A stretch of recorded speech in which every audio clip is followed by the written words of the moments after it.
Hello everyone, I'm Monica is here and now I want to present my book report. The book that I read is a novel with the title The Railway Children by Ines Pitt.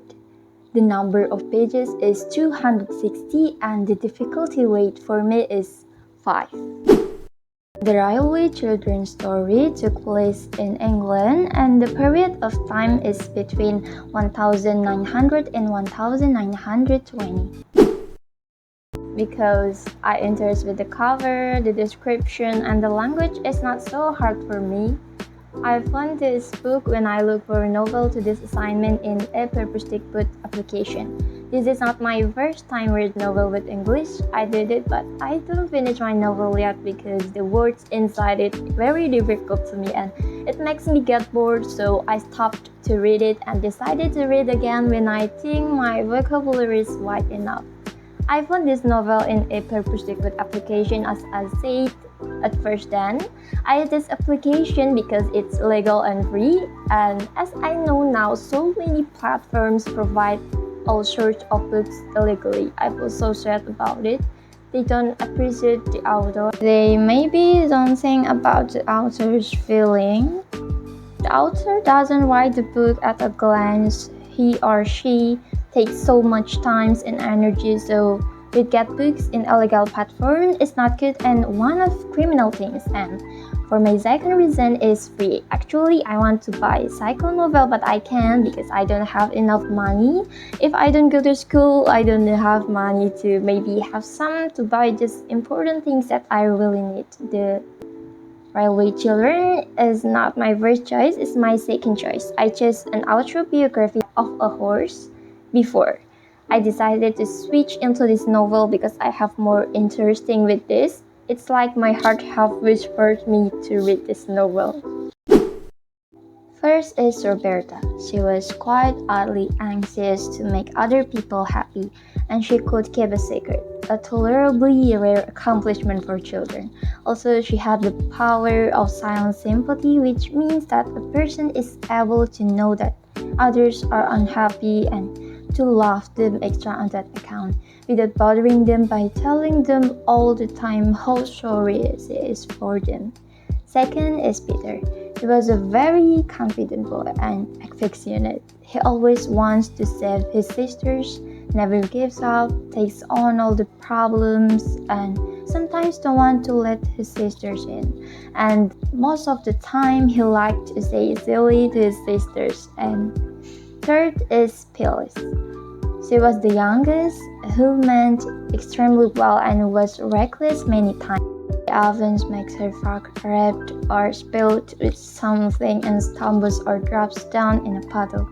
Her bootlace always came undone and she was easy to tease. Fourth is Mother, a gracious woman, charming and clever. She never wanted her children to be sad, so she hides her sadness. She asked them to be patient and strong just like her. She was so strong and she was the best mom for them. Fifth is Father, a man who just perfect, never crossed, never unjust, and always ready for a game with children. He was most wonderfully clever with his finger. He could manage all sorts of things. They were not railway children to begin with. There were 3 of them. Roberta was the eldest. Next came Peter, who wished to be an engineer when he grew up, and the youngest was Bill. They were lucky children that always had everything they needed. Pretty clothes, good fires, a lovely nursery with heaps of toys, and a Mother Goose wallpaper. They lived with their father and mother in an ordinary red brick fronted villa, colored glass in the front door, a tiled passage that was called a hall, a bathroom with hot and cold water, electric bells, French windows, and a good deal of white paint, and every modern convenience, as the host agent said. They had a perfect life until the 2 gentlemen came and took their father. After that incident, father never went home again for a long time. The children and their mother went to leave their lovely house and moved to 3 chimneys near the railway train. Their life could be said to change a lot. They didn't go to school, must be economical, and did the servants did in their old house. They were so sad and always talked about their father until they fell in love with the railway and the people around them. The people were very kind to them. They became independent, very kind children, and brave to save everybody that is in a problem. So many difficulties they had, and on a wonderful day, the truth has been revealed, and Father comes back. The story of this novel is simple, not complex, and easy to understand. But it touches my heart, makes my heart warm, and sometimes makes my heart melt. The plainness and sincerity of these three children make this story like it was written by an angel, so pure and calming when I read it. I don't want to feel this feeling alone, so you should read this novel too. And because of all of this, I love this story. I just found another one of my favorite books. Actually, in the beginning of this book, I'm getting bored because their life was perfect and there is no problem at all. I was thinking about moving on to another book, but unfortunately, I decided to continue reading this book and I found problems that made me feel interested. In real life, maybe we didn't find these things like in this story. Usually our days run so normal or run so bad, and there is nothing that warms our heart when we get tired of our life. So we need the kind of book like this. Three children with their own characters, but same kind and have a strong will to always help others in difficulties. Roberta with her powerful sympathy, Peter with her braveness, and Phyllis with all of her grievances. Plus her father and mother as their perfect role. Mother with her cleverness, her beautiful potteries, her patience, and her obstinacy.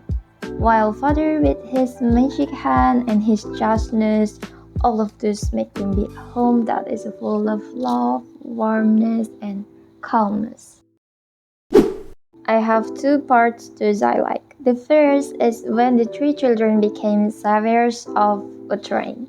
Their action in this part was so cool and so brave, I think. The second is when their father came back after a long time. It was a very touching occasion. The part that I did like last is when the three children gave Park so many presents from village people. They offended Park's pride. I didn't like this part because Parks didn't want to hear an explanation anymore and became more and more angry.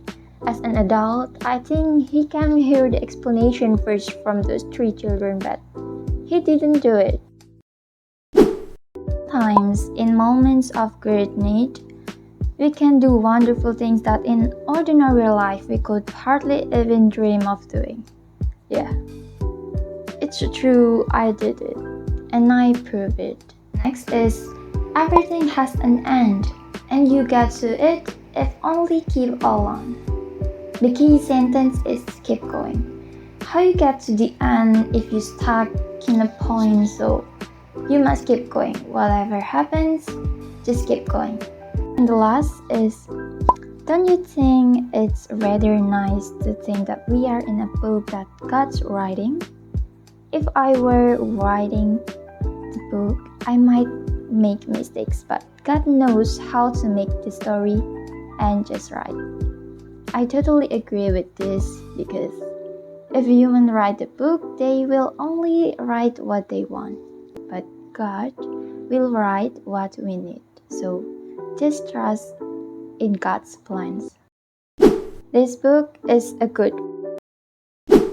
I'd like very much to recommend this reading to my friend because our life is full of surprises and the surprises are not happy at all. Maybe sad, sorrow, confused, disappointed, curious, insecure, excited, worried, stressed, and other adjectives describe what we feel. Life has been a roller coaster ride into the wild and bush, to the light and the darkness. That's called life, and in in the middle of that life, we need something to make our heart keep warming, something that touches our heart, and something that could make us feel like. After I read this book, I want to see the world be full of love and good intention. So even my life goes bad sometimes, there is always some good people I will meet. So I will learn from them about life. I take the good things to repeat in my life, and I know the bad things to don't do it in my life. That's cool, right? I think it's wonderful. We need to live our life, and for me, one of the ways to live our life is reading something beneficial for our life. Makes us happy and wants to learn and learn. Also, I would like to recommend this reading to children because the story is simple, easy to understand, and it is about children that will give many lessons to children, better reading than holding a smartphone all day. As we know now, many children are addicted to smartphones. We still can change it by reading a story for them or making them read the story. And then, after a long time of that routine, the children will have reading as their habits. That's all from me. If I made mistakes, I'm so sorry. Thank you and goodbye.